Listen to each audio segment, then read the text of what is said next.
Hello everyone. Building on what Seba explained, I will now be covering the intervention part of the classroom management, how teachers respond to misbehavior, apply consequences, and guide students towards better self-control. With the right mix of quick responses and long-term teaching, teachers can create a classroom that is respectful, focused, and kind. Let us begin with the idea of stop and train.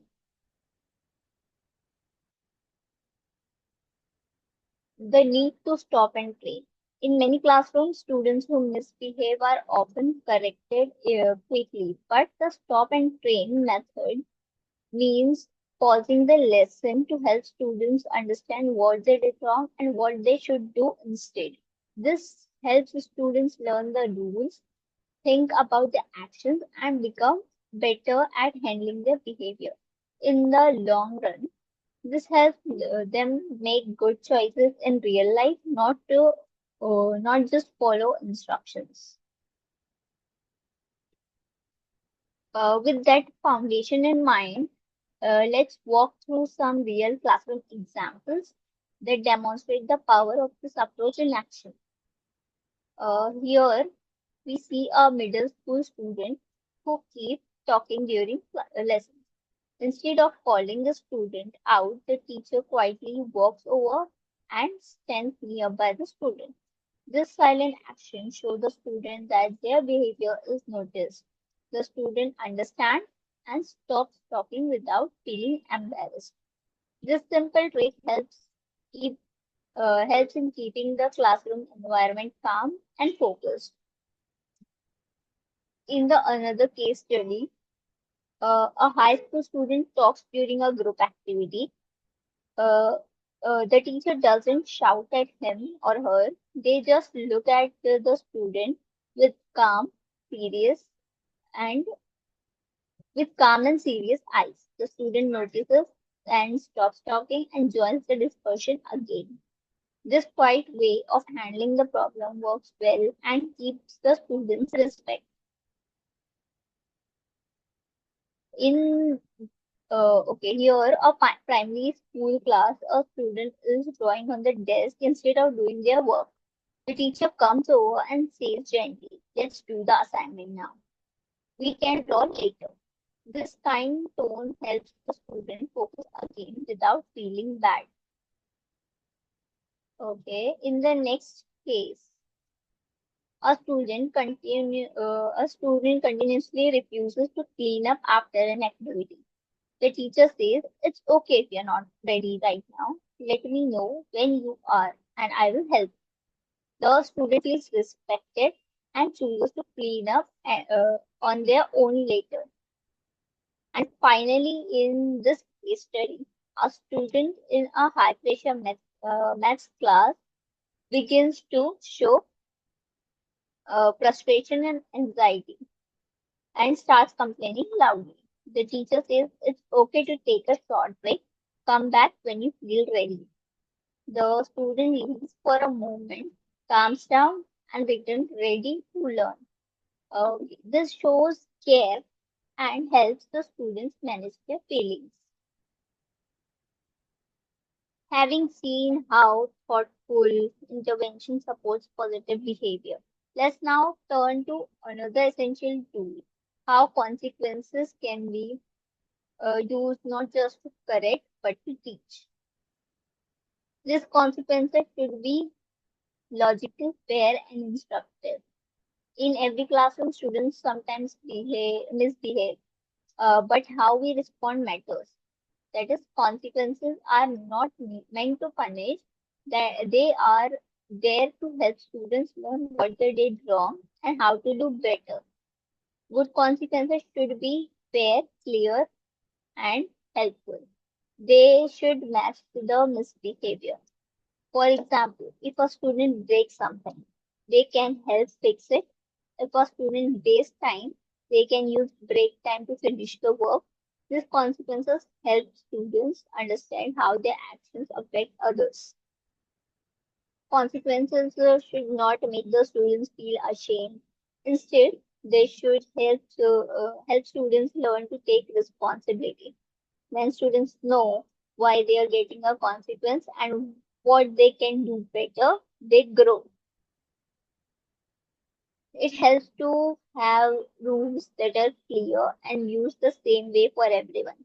This builds trust and makes the classroom fair for everyone. Students are more likely to behave well when they know what to expect. When used in the right way, consequences make the classroom a place where students learn to be responsible and respectful.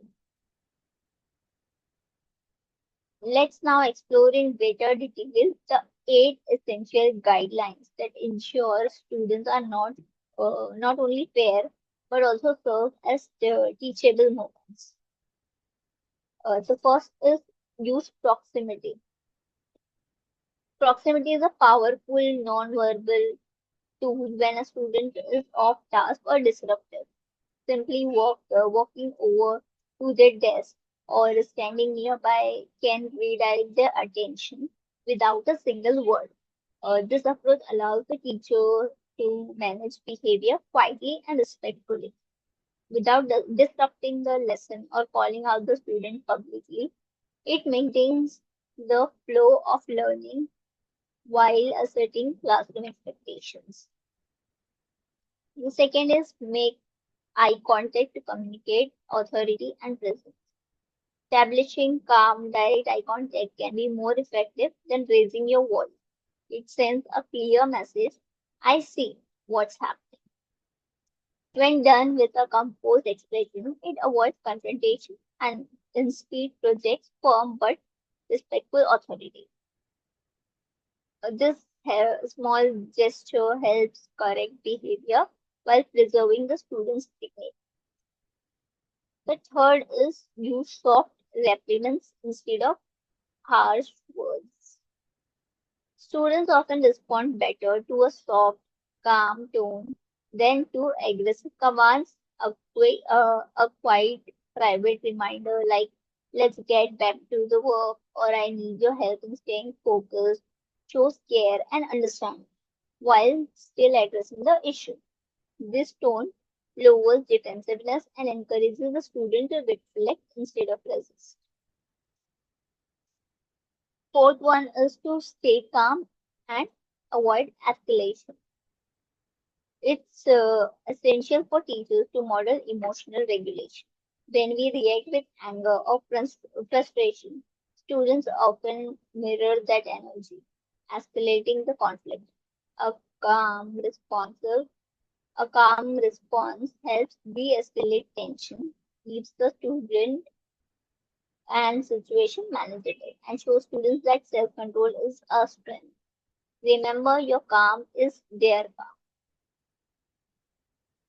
Fifth, don't accept excuses but validate emotions. When a student misbehaves, they might try to justify it. I was bored, he started it, or I was just joking. Instead of arguing, acknowledge the student's feeling, then reinforce the rules. I hear you were frustrated, but we still don't use that kind of language. This approach shows empathy without compromising expectations. The next is to avoid power struggles by redirecting the focus. Arguing with a student often turns into a power contest, which rarely ends well. Instead of engaging in conflict, redirect the student to the task at hand. For example, we will talk about this after class. Right now, I need you to work on the assignment. This preserves authority while avoiding unnecessary confrontation. The seventh one is provide an escape mechanism when needed. Sometimes students act out not because they want to cause trouble, but because they feel overwhelmed or anxious. In such cases, give them an option to step out, take a few deep breaths, or go to a quiet space. Letting them reset reduces emotional overload and allows them to return to class more composed and ready to learn. The last but not the least, redirect and reinforce positive behavior. Once a behavior is corrected, reinforce the next positive choice the student makes. For example, I noticed you raised your hand this time. Great job. This not only encourages that behavior again, but also shows the student that you are looking for growth, not just mistake. Positive reinforcement is a vital part of lasting behavior change. By applying these strategies, teachers can move beyond control-based discipline, and instead create a classroom culture based on respect, accountability, and growth. These guidelines transform consequences into moments of connection and character development. Exactly what classroom management should strive for. With this simple but impactful strategies in place, it's time to explore how they fit into the broader picture, balancing immediate interventions with long-term training for meaningful classroom. Effective classroom management includes both intervention and training. Intervention leads to the immediate behavior, ensuring the classroom stays orderly, and training on the other hand focuses on the long term. It involves helping students understand the why behind the rules, encouraging personal growth, and building habits that last. While intervention restores control in the moment, training empowers students to make better choices in the future. Let's now walk through several case studies that show how this balance can be applied to real classroom situations. Here, Mark, a high school student, keeps interrupting. The teacher, Miss Lee, quietly brings him back on task. After class, she talks to him about his behavior, and they come up with a plan together. He learns uh, how to calm himself and focus better. In the another case study, Sarah is texting in class. Mr. Thomas asks her to put down the phone away and explains why it's a problem. Later, he helps her understand better phone habits and how to stay focused. This helps her become more responsible. In the case study 3, Jake keeps forgetting homework every day. Miss Davis gives him a lower grade but also helps him use a planner and reminders. With support, Jake starts to improve and take charge of his work.